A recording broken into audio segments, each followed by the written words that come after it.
Assalamualaikum warahmatullahi wabarakatuh. Selamat siang, salam sejahtera bagi kita semua. Semoga Bapak dan Ibu sekalian dalam keadaan sehat. Perkenalkan saya Herlina sebagai moderator pada kesempatan kali ini.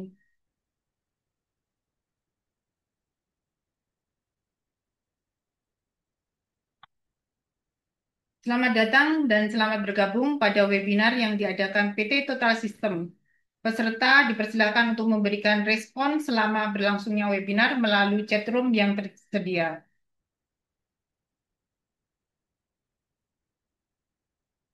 Bapak dan Ibu sekalian, sesuatu yang besar sering berawal dari hal-hal yang kecil. Sama halnya dengan bisnis yang banyak kita jumpai atau bahkan yang kita jalankan sendiri. Kebanyakan diawali dari sebuah langkah kecil dengan skala yang tidak terlalu besar. Bila Bapak dan Ibu hari ini memiliki sebuah perusahaan yang sedang berkembang dari skala home industry sederhana, kemudian bertransformasi menjadi perusahaan yang jauh lebih besar, tentu menghadapi tantangan-tantangan yang lebih kompleks.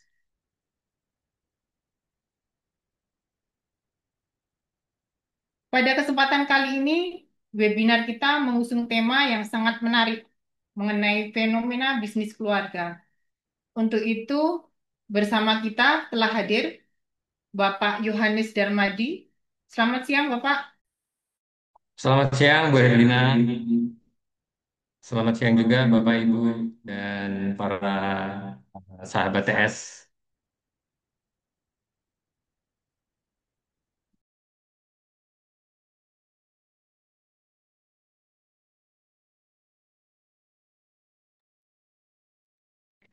Ya baik, terima kasih atas waktu dan kesempatannya. Izinkan saya share screen dulu ya. Ya, jadi kalau kita bicara tentang family business, tentunya eh, tidak lepas dari bagaimana unit bisnis dimulai, dari komitmen dan juga dari semangat juang ya para anggota keluarga dan bertumbuh sampai kepada level yang mungkin bisa ke arah yang medium maupun juga besar. Seperti halnya ketika COVID-19 melanda seluruh dunia, termasuk Indonesia tentunya, family business tumbuh di mana-mana, menjadi solusi bagi keluarga-keluarga yang kehilangan pendapatannya. Bahkan bukan saja menopang ekonomi keluarga, tetapi juga ekonomi secara nasional. Wah, luar biasa sekali. Jadi ada home industry, ada mungkin jasa-jasa yang juga bisa dijalankan, dan para peserta atau anggota daripada keluarga juga, mereka bersama-sama strive untuk bisa maju, untuk mereka bisa berkembang dari industri kecil menjadi industri yang bisa menjadi lebih baik. Nah, tetapi sayangnya bisnis keluarga ini seringkali juga tidak dapat survive hingga kepada generasi berikutnya. Mengalami masa-masa sulit, kemudian bertumbuh, mencapai pada titik puncaknya, dan justru malah turun ketika generasinya eh, berpindah kepada penerus, kepada anak-anak, atau bahkan kepada cucu. Nah, kenapa ya kira-kira kok family business begitu sulit untuk bisa lepas dari kutukan generasi ketiga? Nah, ini sangat menarik untuk kita bisa bahas bersama. Ya, nah, oke. Ya, ada istilah atau pepatah Cina ya yang bisa kita baca di sini. Sangat terkenal sekali. Mudah-mudahan saya tidak salah membacanya. Bu Bu Guo San Tai. Artinya kekayaan itu tidak bisa bertahan sampai dengan generasi ketiga. Waduh, kenapa ya? Kenapa kok bisa ada anggapan seperti ini? Dan kalau kita lihat juga ada juga ungkapan-ungkapan yang lainnya di banyak negara itu juga muncul kurang lebih nadanya juga hampir sama. Artinya hanya sampai ke generasi kedua saja itu sudah bagus. Untuk ke generasi ketiga, apalagi ke generasi berikutnya, itu sangat sulit sekali. Itu kenapa ya kira-kira ya? Nah, jadi siang hari ini kita akan membahas banyak hal. Kita akan bicara tentang bisnis keluarga dan kutukan generasi ketiga. Apakah benar itu kutukan atau ada fenomena lain yang kita perlu pahami bersama? Seperti itu, Bu Erlina. Demikian yang menjadi kendala di bisnis keluarga untuk dapat berkembang dan berlanjut ke generasi berikutnya. Ya, kendala yang paling sering muncul sebenarnya adalah kendala konflik ya di dalam keluarga. Ketika terjadi konflik, maka wah berantakan dah. Yang tadinya mungkin bekerja sama, yang tadinya dengan penuh semangat mengerjakan bisnis itu sampai dengan maju, lalu muncul gesekan-gesekan di dalam keluarga. Ya.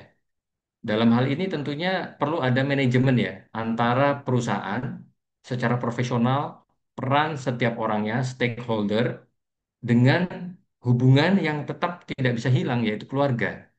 Kita tentunya tidak mau kalau sampai misalkan hubungan di dalam keluarga rusak oleh karena eh, masalah usaha atau masalah uang. Ya. Ada ungkapan bahwa darah lebih kental daripada air. Betul sih ya. Family first ya. Family comes first. Tetapi juga bukan tidak mustahil loh. Oleh karena uang, maka justru darah itu bisa mengucur seperti air. Wah, ini agak ekstrim sebenarnya. Tapi ada juga kejadian-kejadian di mana oleh karena perseteruan bisnis keluarga, kemudian anggota keluarga pecah. Yang tadinya akur, yang tadinya rukun, dekat, akhirnya justru malah tidak berhubungan. Bahkan ada yang sampai bunuh-bunuhan gara-gara uang. Nah, ini tentunya harus kita hindari. Tentu kita tidak mau ini terjadi.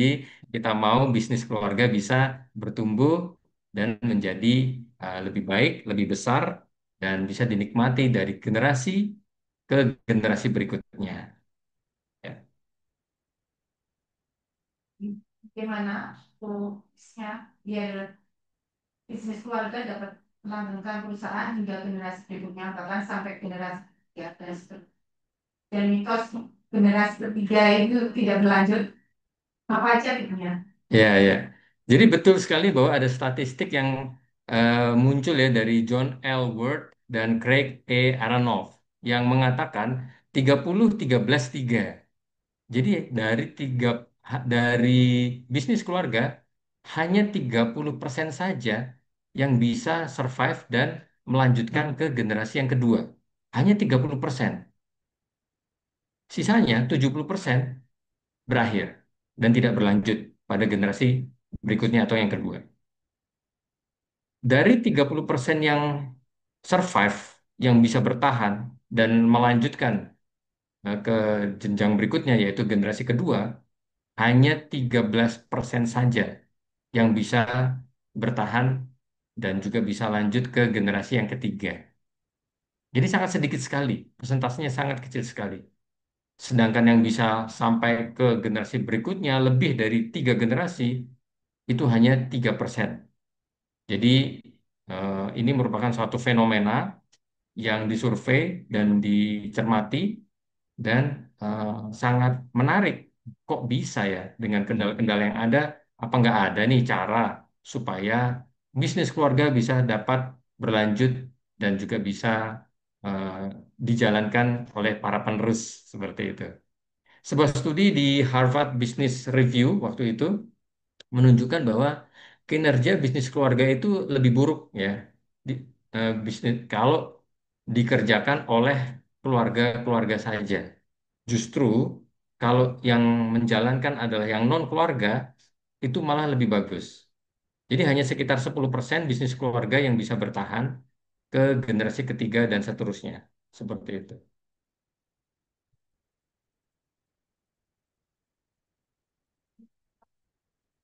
Ini di Indonesia yang mencerminkan tadi penjelasan Pak Yus sebelumnya. Ya, kalau di Indonesia sendiri seperti halnya juga di negara-negara lain sebenarnya. Jadi bisnis keluarga mungkin kalau secara terminologi itu kita bisa bagi menjadi dua, ya. secara terminologi bisnis keluarga. Sebentar.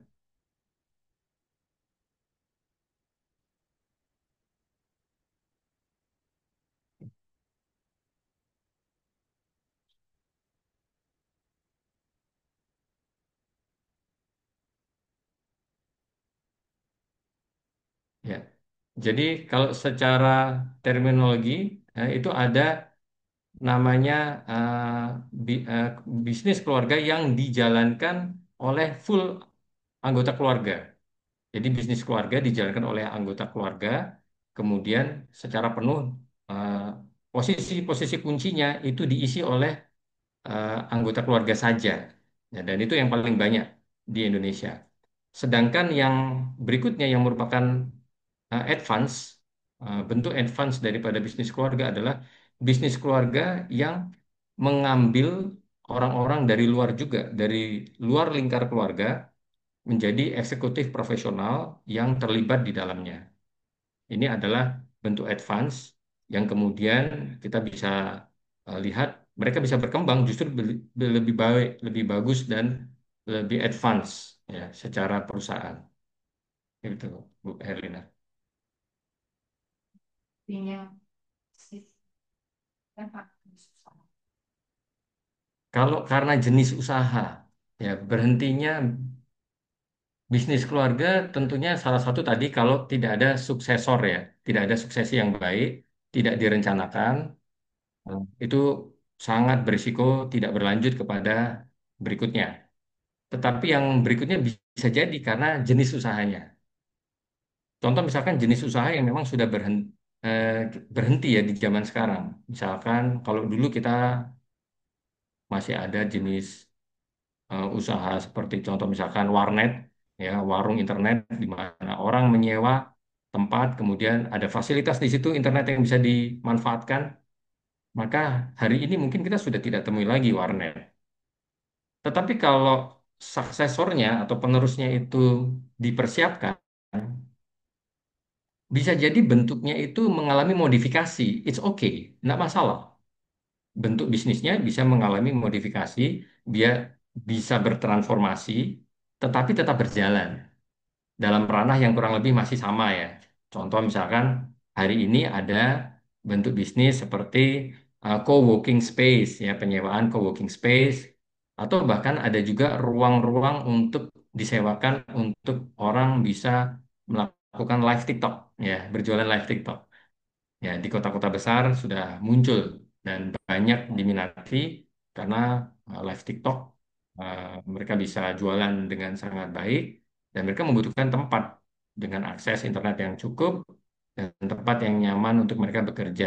Ya, seperti itu. Jadi bisa jadi berhentinya oleh karena jenis usaha, tetapi kalau itu masih bisa diantisipasi dengan persiapan dari pemilik bisnis sebelumnya kepada penerusnya, maka bisnis itu masih bisa berjalan, walaupun bentuknya sedikit mengalami perubahan. Seperti itu, Bu Elina.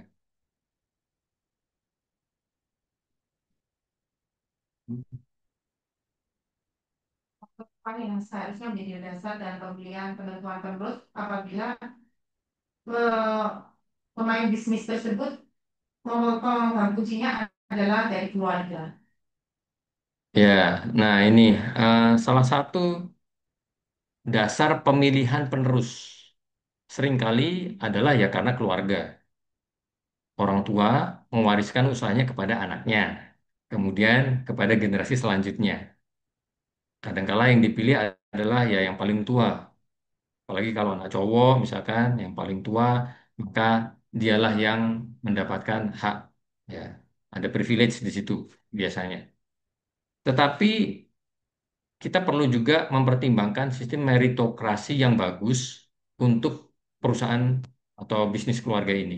Supaya bisnis keluarga ketika beralih pimpinan dilanjutkan oleh suksesornya, perusahaan ini tetap kuat dan bisa dijalankan.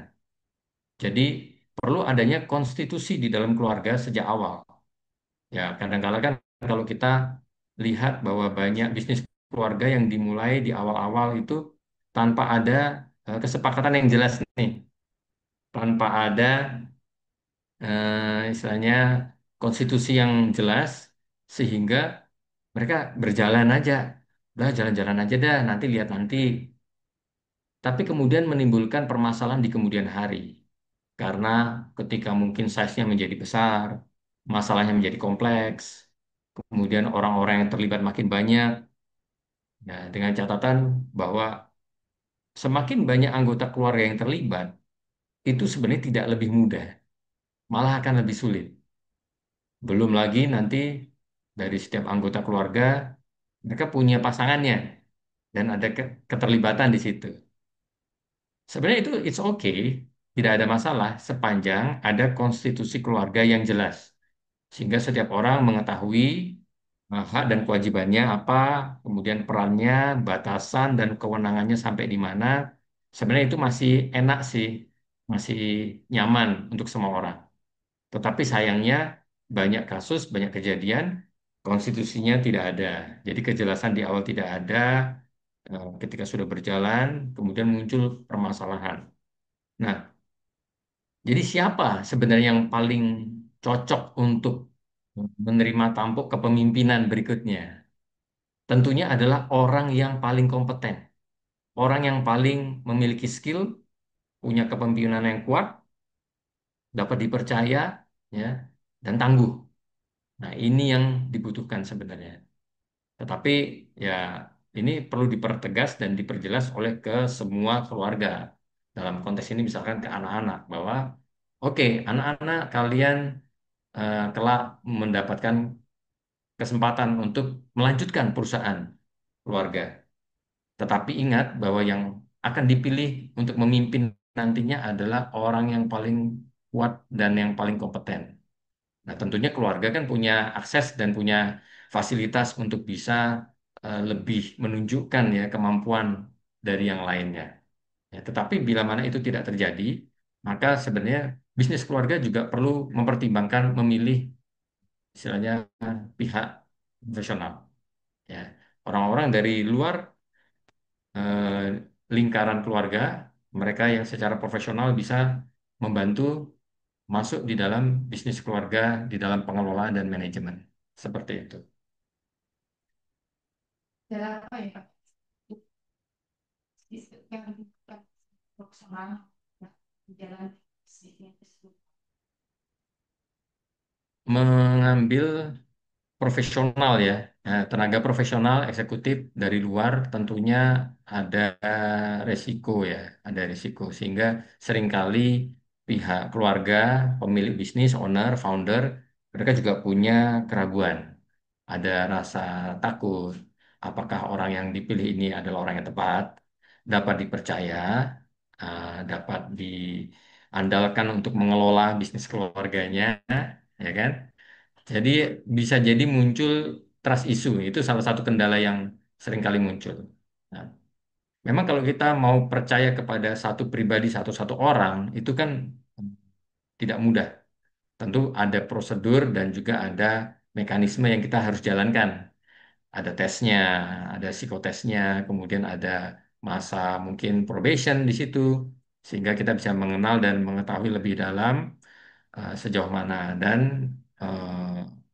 istilahnya ruang lingkup dan kuasa yang diberikan juga harus secara bertahap, ya tidak bisa langsung seketika.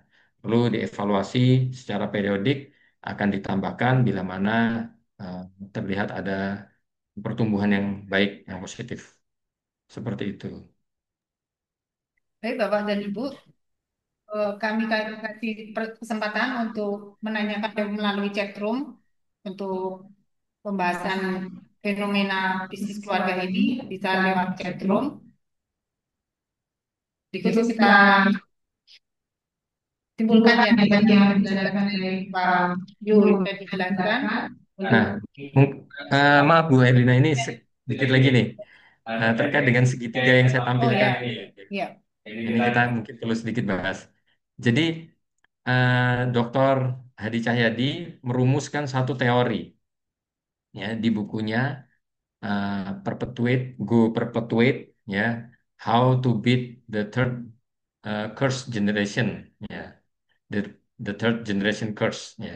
Ini menarik sekali ya. Jadi ada tiga hal yang sangat penting, yaitu satu adalah parenting, yang kedua adalah harmonizing, dan yang terakhir adalah collaborating. Jadi ternyata parenting ini, Bu, merupakan satu hal yang sangat-sangat sangat mendasar supaya bisnis keluarga itu bisa tumbuh dengan baik dan berhasil masuk kepada fase berikutnya di penerus. Karena ya itu tadi, kalau misalkan orang tua sebagai founder, mereka mungkin mengalami ya masa-masa sulit, mereka berjuang dari awal, mereka mengembangkan, mungkin mengalami kegagalan, bangun lagi ya, jatuh bangunnya bisnis, sampai akhirnya maju dan akhirnya berhasil. Ya, tentunya tidak lepas dari kerja keras dan daya juang, betul ya. Jadi ada daya juang yang tinggi, ada semangat juang di sana, ya, ada idealismenya di situ, dan akhirnya sukses, berhasil menjadi sebuah bisnis keluarga besar. Tapi sayangnya itu ya itu ada kalanya orang tua beranggapan begini, biar saya saja yang mengalami susah-susah, jangan sampai anak saya juga ngalamin hal yang sama. Nah, ini kan ada benernya sih, orang tua mana sih mau anaknya susah-susah, ya kan? Tetapi ini juga bisa menjadi awal justru kegagalan suksesi. Karena kemudian anaknya dia tidak mengalami masa-masa pelatihan. Dia tidak mengalami tantangan, dia menikmati segala fasilitas yang ada dari orang tua, dari generasi sebelumnya. Dan ketika eh, eh, eh, penerus ini diberikan tanggung jawab untuk meneruskan, melanjutkan bisnis keluarga, dia tidak mempunyai kekuatan dan nggak punya semangat ataupun daya juang yang sama atau apalagi lebih ya daripada generasi yang sebelumnya. Ya. Hal ini akan lebih parah lagi kalau itu terjadi di generasi ketiga, karena generasi ketiga rata-rata akhirnya adalah mereka yang memang lahir murni, lahir kaya, gitu loh. Lahir dari keluarga yang sudah kaya raya. Kalau generasi kedua mungkin sempat lah kalau anak-anak pertama kan ngalamin tuh masa-masa perintisan bersama dengan orang tua, ngalamin susah-susahnya mungkin ya, lihat orang tuanya susah, berjuang, sempat lah lihat itu. Bisa jadi itu inspirasi. Tapi kalau yang generasi yang ketiga, mereka mungkin sudah dari awal, dari kecil, dari bayi lahir sampai dengan dia besar, dia tidak mengalami tantangan yang berarti secara ekonomi. Ya. Nah, ini yang seringkali akhirnya membuat generasi ketiga gagal. Ya. Maka parenting ini sangat penting. Jangan sampai eh, sebagai sebagai orang tua, pemilik usaha keluarga, kita terlalu memanjakan anak. Jangan sampai. Ya. Atau juga terlalu keras ya, terlalu otoriter. Itu juga menghambat kreativitas anak. Ya. Nah, selanjutnya poin yang berikutnya adalah harmonisasi. Nah, harmonisasi ini sangat penting bahwa di dalam suasana keluarga yang harmonis, semua bisa bergandengan tangan, mereka bisa bekerja sama dengan baik, dengan damai, menjalankan bisnis dengan tanpa istilahnya tanpa gesekan yang berarti. Nah, itu akan membuat kondusivitas dalam perusahaan, membuat perusahaan bisa makin maju. Ya. Dan di yang poin yang terakhir adalah collaborating. Nah, perlu kolaborasi dengan pihak profesional, terutama ketika bisnis keluarga sudah berkembang menjadi bisnis dengan size yang besar. Ya. Karena seringkali juga pihak eksekutif profesional ini itu sangat dibutuhkan untuk bisa memajukan perusahaan, supaya perusahaan juga jangan mengalami stagnasi atau bahkan declining. Dia anti klimaks turun, ya, kemudian merosot pendapatannya, merosot profitnya, dan yang lainnya. Ya, harus ada orang-orang yang secara profesional diajak, ya, pihak non keluarga itu perlu. Ya. Sebagaimana tadi kita lihat di survei kan, bahwa banyak bisnis keluarga besar di Bursa Efek yang mereka justru CEO-nya itu bukan keluarga, bukan keluarga. Ya. Nah, pada pada fase ketika orang-orang non keluarga itu masuk ke dalam bisnis keluarga, tentunya perlu juga ada apresiasi. Ketika mereka diapresiasi, kemudian bahkan mendapatkan reward dan diterima bahkan sebagai dalam tanda kutip keluarga juga, keluarga besar di dalam perusahaan, maka mereka akan punya loyalitas. Mereka akan bisa mendukung, mereka akan mensupport perusahaan keluarga untuk berkembang lebih jauh lagi. Ya, itu yang dibahas di dalam buku yang diterbitkan oleh eh, Dr. Hadi Cahyadi. Ya, jadi parenting to equip, harmonizing to prosper, dan collaborating to endure. Ini ada chatroom ya Pak ya, Pak Yo. Bisnis keluarga paling ribet jika generasi awal masih terlalu ikut campur, seolah-olah tidak percaya dengan generasi setelahnya, tapi mau tidak mau bisnis harus diwariskan. Ya, itu fenomena ya, Iya, dilema yang sering juga terjadi memang. Nah, nah ini pentingnya harmonizing to prosper. Ini penting. Jadi karena sebelum tampuk kepemimpinan itu benar-benar beralih, memang akan ada fase di mana generasi pertama dan generasi kedua itu together, bersama-sama ada dalam perusahaan, menjalankan bersama-sama. Jadi founder, pendiri tetap masih ada di sana, tetapi di waktu yang sama juga generasi penerus suksesornya juga sudah masuk dan mulai mengambil bagian di dalam fungsi-fungsi yang strategik. Ya. Di situ biasanya ada gesekan. Misalnya ya beda pendapat, kemudian ada mungkin pengambilan keputusan yang mungkin tidak disepakati atau segala macam ya itu dinamika ya di dalam sebuah hubungan baik keluarga maupun juga di dalam anggota sebuah perusahaan. Tapi penting sekali untuk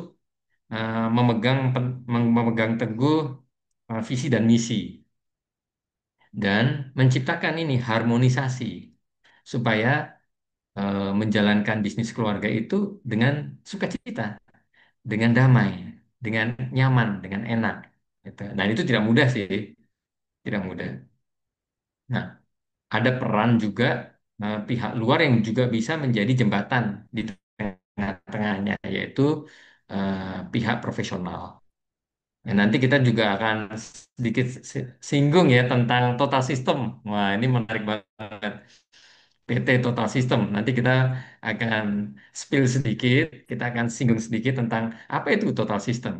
Karena pasti pemilik usaha, baik itu bisnis keluarga maupun yang mungkin bisnis non keluarga, pasti tentunya mau dong untuk sebagai owner itu menikmati hasil usahanya dengan tenang, nggak terlalu stres, ya kan? Nggak pusing, bisa waktunya menuai lah. Nah, perlu ada orang-orang dan pihak yang bisa dipercaya, mereka profesional dan bisa membackup dan membantu perusahaan untuk terus ada on the track, bahkan go for excellent. ini ada pertanyaan berikutnya Pak. Tentang tantangan apa saja yang dihadapi jika kita akan memulai bisnis keluarga. Ya, tantangannya banyak ya. Untuk memulai bisnis warrior tadi kita sudah sempat singgung. Tantangannya adalah eh, kesepakatan. Ya, bagaimana untuk bisa sepakat di dalam keluarga menjalankan bisnis. Karena kadang-kala kita juga menjumpai loh risk profile yang berbeda antar anggota keluarga. Contoh, misalkan nih ada 3 orang aja join keluarga. Mereka sepupuan lah. Tapi risk profile masing-masing berbeda. Yang satu adalah risk taker, berani banget lah, pokoknya berani hadapi resiko, gagal nggak apa-apa, ya. Yang lain mungkin lebih play safe, ya. Nah, kalau ini tidak dikomunikasikan dengan jelas di awal, maka bisa menjadi kendala, bisa jadi kendala. Jadi perlu kita sepakat dulu bahwa oke, kita jalan dengan mungkin risk profile yang paling rendah dulu aja, ya.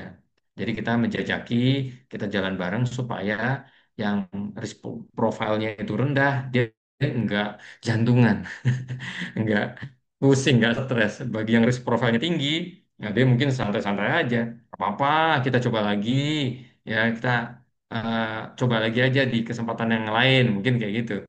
Tapi yang dia punya risk profile rendah, mungkin sudah stres duluan dan nggak mau lanjut.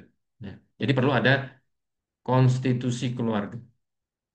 Ya, pembahasan secara resmi, pembahasan yang serius ini. Jadi nggak bisa dianggap sepele, angin lalu, santai-santai, nggak bisa. Ya, untuk memulai sebuah bisnis keluarga, frame-nya adalah bisnis. Frame-nya bisnis. Memang ada embel-embel keluarganya, tapi it's a business. Ini adalah bisnis. Yang mana semuanya itu harus jelas, tertuang di dalam kesepakatan awal. Ya. Bagaimana jika terus tidak memiliki visi yang sama untuk melanjutkan bisnis keluarga? Nah, ada kemungkinan tidak melanjutkan, padahal bisnis keluarga tersebut potensinya masih bagus. Nah, ini banyak banget ini.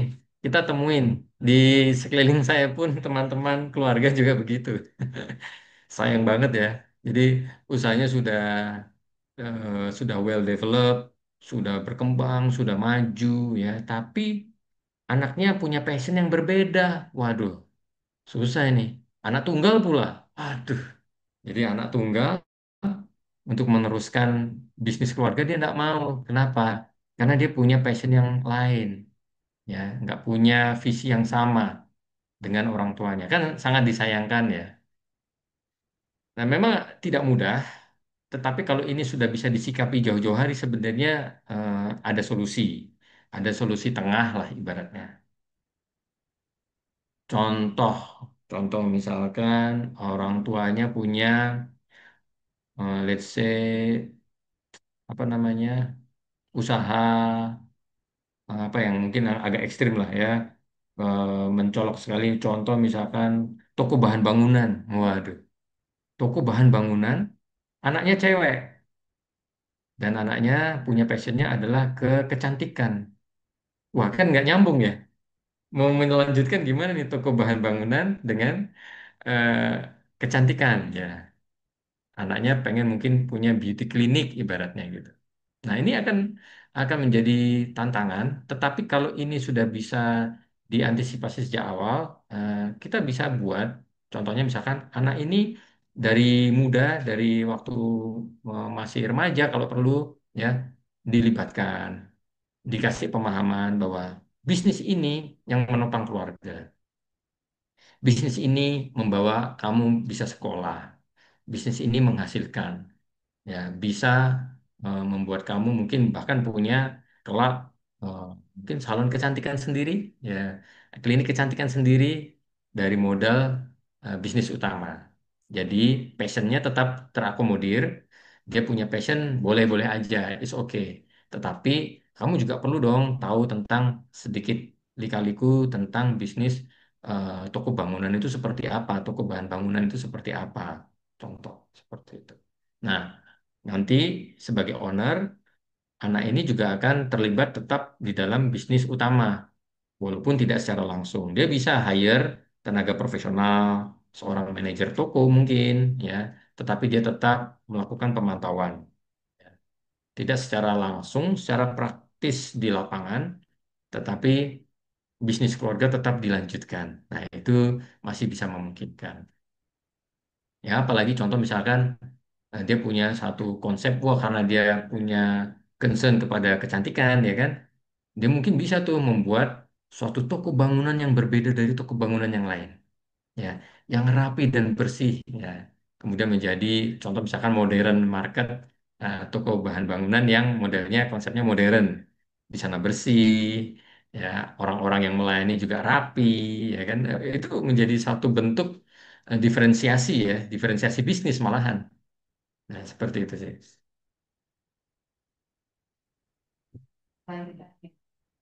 Ini bagaimana akan suksesi Bagaimana cara yang benar menyiapkan suksesi kepemimpinan dari Gen 1 ke Gen 2 ke Gen 3 supaya masih grow. Iya, Itu pertanyaannya Pak ya. oke itu pertanyaannya Menyiapkan ya. suksesinya. Bagaimana ya caranya ya? Nah, sebenarnya ada banyak hal sih yang kita bisa bahas dalam hal itu. Yang pertama, seperti yang tertera di layar, di sini ada dalam ranah parenting to equip, di situ adalah forging karakter. Itu menjadi sesuatu yang sangat penting sekali. Jadi membentuk karakter. Jadi anak-anak kita sebagai penerus bisnis keluarga itu perlu untuk mendapatkan pelatihan dan dibentuk karakternya, diasah sampai memiliki karakter yang kuat. Karena penerus atau pemimpin itu tidak terlahir, tetapi dibentuk. Ya. Jadi bahkan secara strategik pun itu benar-benar dimolding anak-anak ini. Ya, jadi penerus ini harus dipersiapkan. Ya, dan dia juga harus embrace the founders ini apa purpose ya, compelling purpose. Jadi apa yang menjadi tujuan daripada founder, dia harus bisa menyerap itu, dia harus bisa juga memahami dan mengertinya. Ya, banyak hal. Tapi garis bawahnya adalah mereka harus dipersiapkan. Kalau sebagai pemilik bisnis kita tidak mempersiapkan generasi ini, ya maka mereka tidak akan siap untuk itu. Waktunya tiba, akhirnya mereka gagal dalam menjalankan, kan sangat disayangkan. Demikian juga ke generasi ketiga, apalagi ya kalau misalkan istilahnya generasi ketiga ini sama sekali tidak melihat tadi masa-masa sulitnya, maka harus ada cara. Contoh misalkan kirim dia untuk istilahnya dilatih di tempat lain, di perusahaan lain. Dia bisa pergi untuk magang, ya. Jadi walaupun anak orang kaya, anak pemilik bisnis, tapi dia juga perlu dilatih untuk dia bisa mengenal aktivitas, fenomena, situasi, kondisi yang dihadapi di dalam bisnis real. Ya.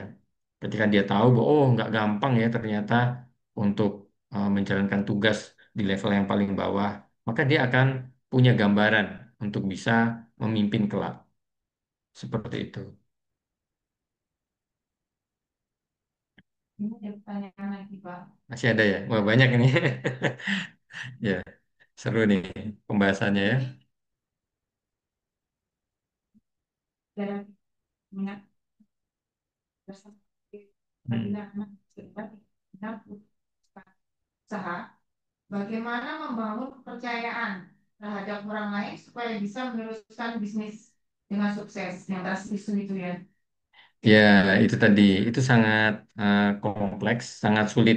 Ya, kita harus akui bahwa tidak mudah kita bisa percaya kepada pihak luar dari keluarga untuk melanjutkan bisnis keluarga tersebut di level pimpinan.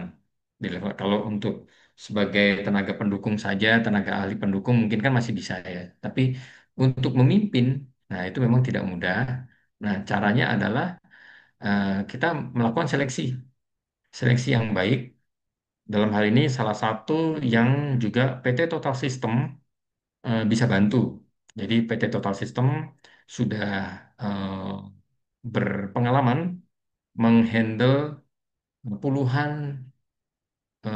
perusahaan ya, puluhan perusahaan di seluruh Indonesia dengan skala yang kecil, yang menengah, ya bahkan yang besar ya itu ada di sana dan bagaimana membuat tes-tes, psikotes, kemudian juga pelatihan-pelatihan ya untuk melihat potensi setiap orang dan memperlengkapi mereka dengan kemampuan-kemampuan untuk bisa mengemban tugas yang diberikan.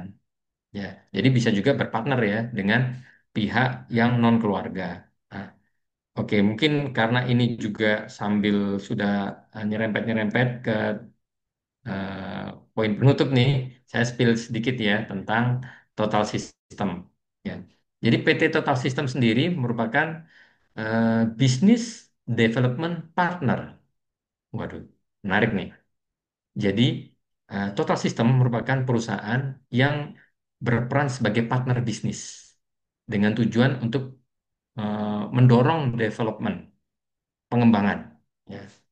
Jadi ketika mungkin perusahaan mengalami gejala-gejala bisnis yang tidak sehat, ya seperti ada di sini kan, cash flow-nya sulit, profit mengecil, ya, kemudian mungkin ada stok yang mati, ada biaya yang tidak terkontrol, terjadi fraud mungkin di dalamnya, ya, SDM-nya tidak produktif dan lain-lain, ya.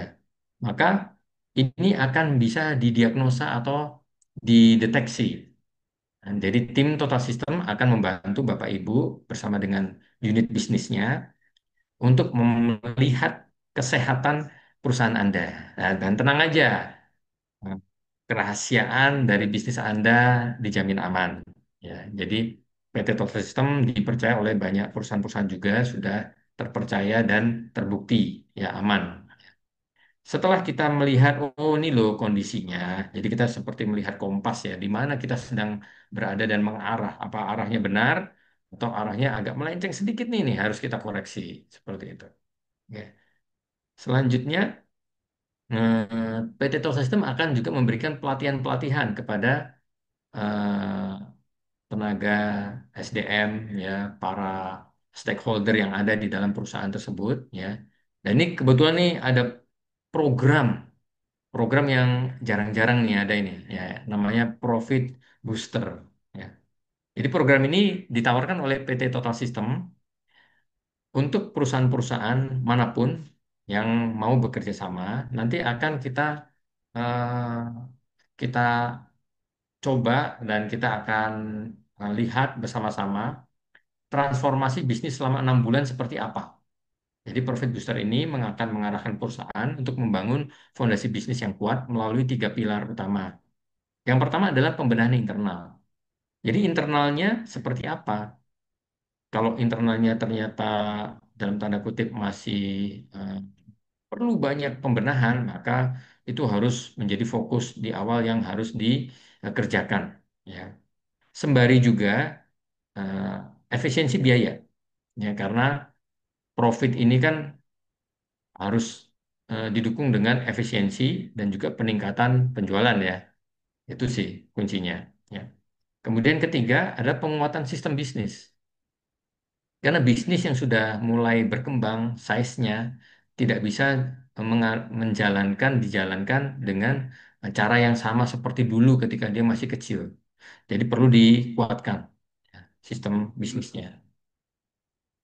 Nah, jadi di sini ada bulan pertama itu apa yang akan dilakukan adalah diagnosa awal mengenai akar permasalahannya apa.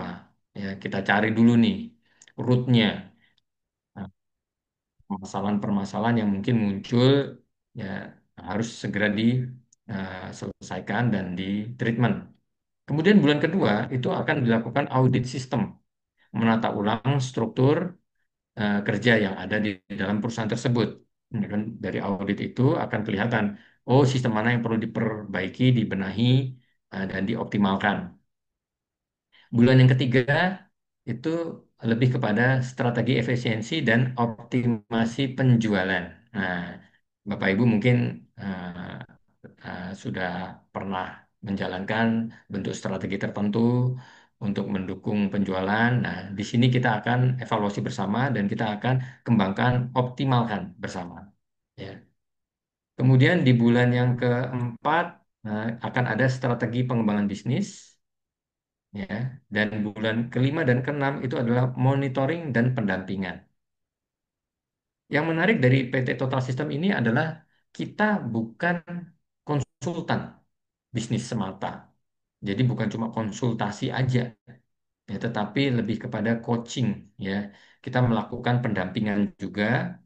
Jadi tim kita akan juga terjun secara eh, harian ya dalam operasionalnya segala macam itu akan mendampingi dan melakukan optimalisasi kepada tim. Ya, jadi bukan cuma membahas hanya strategi sebatas teori aja, bukan, tetapi juga melakukan pendampingan dan optimalisasi sistem maupun juga SDM. Ya, kita biasanya ada pelatihan-pelatihan yang kita lakukan secara berkala ada tiga hal ya. Yang pertama adalah ke leadership ya, leadership training, ada juga motivational training, ada juga team building ya. Dan paket-paketnya semua sudah mempunyai modul-modul yang luar biasa yang menarik sekali, bukan seperti duduk di dalam ruangan kemudian dengerin pelajaran teori enggak gitu ya. Jadi lebih ke experiential learning ya. Ada aktivitas-aktivitas ekstrim juga. Ya kita juga gagas dan kita create supaya tim kita berkembang secara karakter, kemampuan, kepercayaan diri dan juga eh, misalnya potensi-potensi unggulnya itu bisa muncul dan keluar seperti itu. Nah, bagi Bapak Ibu mungkin yang tertarik dengan program Profit Booster itu bisa menghubungi nomor yang tertera di sini ya, PT Total System. Ada juga email yang tertera di layar ya, seperti itu.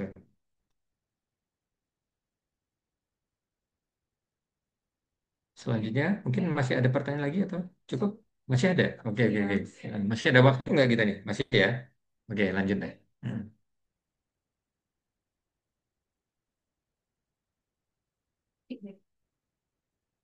Anak ikut orang gimana? Ini ada Anak ikut orang atau langsung dididik gitu ya? Ah,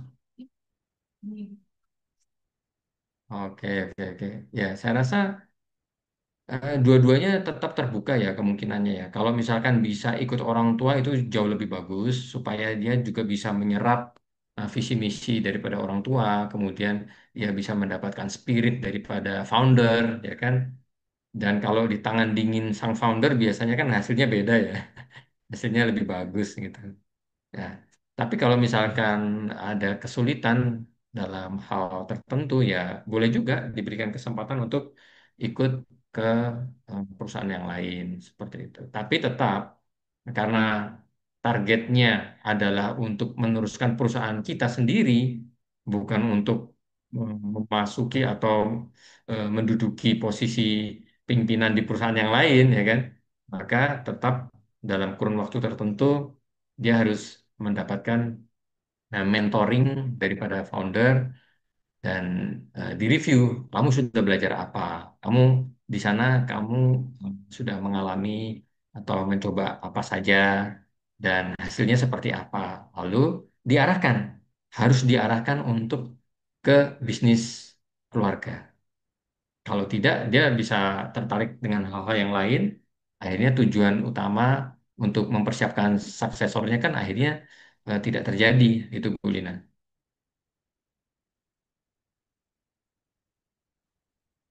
Hmm. ya.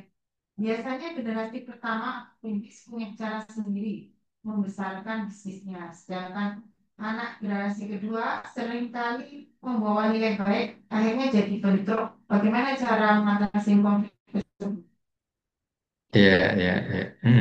Oke, kalau yang dari awal founder lakukan sudah terbukti sudah pasti terbukti ya, makanya bisnis keluarganya bisa berkembang kan, bisa bertahan, bisa berkembang, maka yang dilakukan itu pasti sudah benar, sudah baik, ya. Tetapi bisa menjadi lebih baik sih dengan sedikit tambahan-tambahan, mungkin ide kreatif atau bahkan pembaharuan sistem. Nah, biasanya generasi berikutnya yang lebih memahami anak-anak zaman now lah ya, yang update dengan perkembangan teknologi, update dengan perkembangan mungkin situasi zaman sekarang.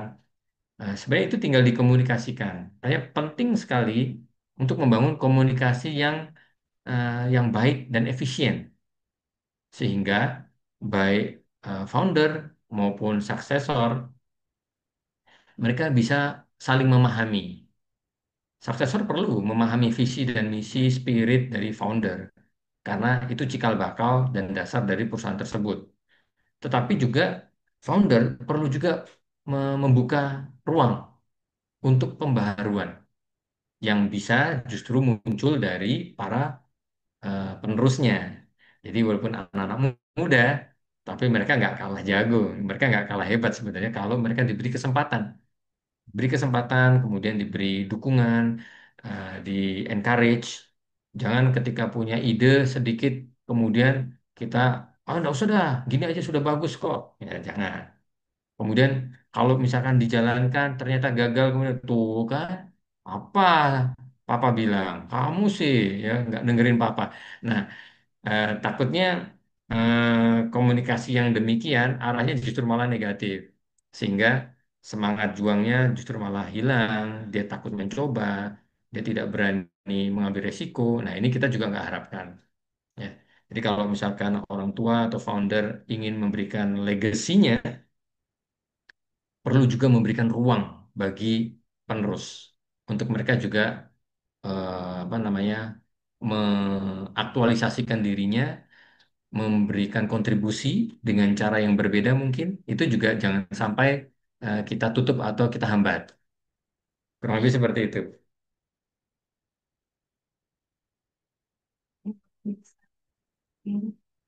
Udah itu dia. Saya bisa open kamera belum kita kesimpulan dan penutupan.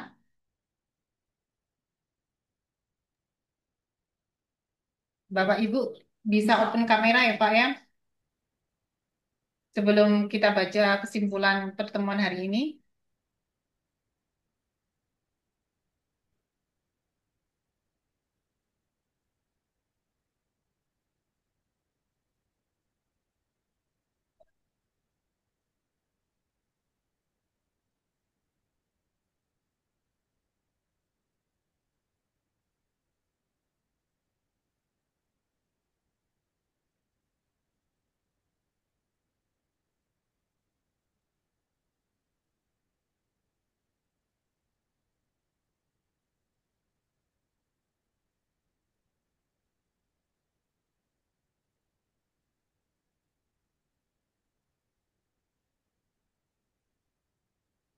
Ada yang belum ya Pak?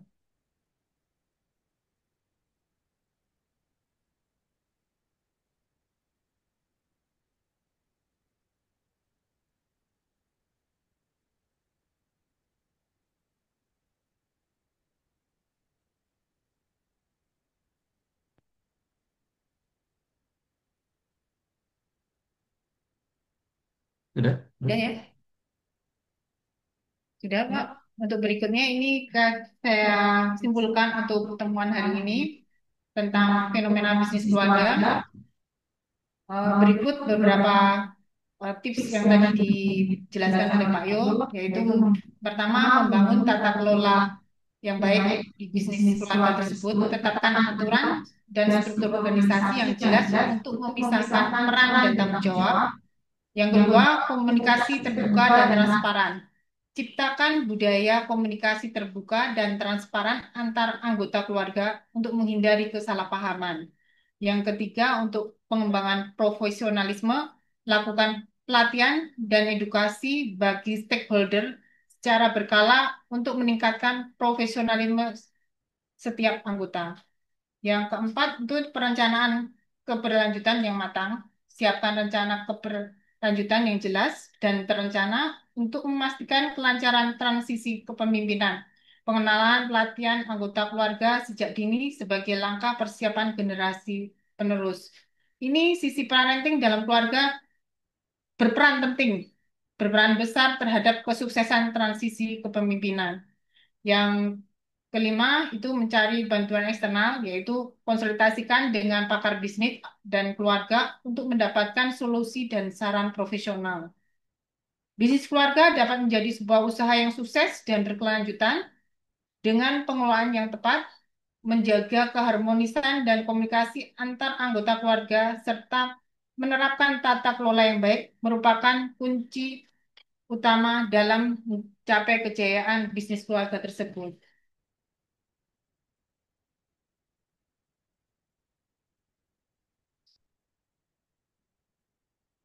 Para peserta webinar sekalian, demikian acara webinar kali ini yang membahas tentang fenomena family business. Sebelum sesi ini kita akhiri, saya mengucapkan terima kasih bagi peserta webinar dan Pak Yo sebagai pembawa materi. Akhir kata, saya selaku moderator undur diri. Semoga kita dapat bertemu kembali dalam webinar yang diselenggarakan Total System lain waktu.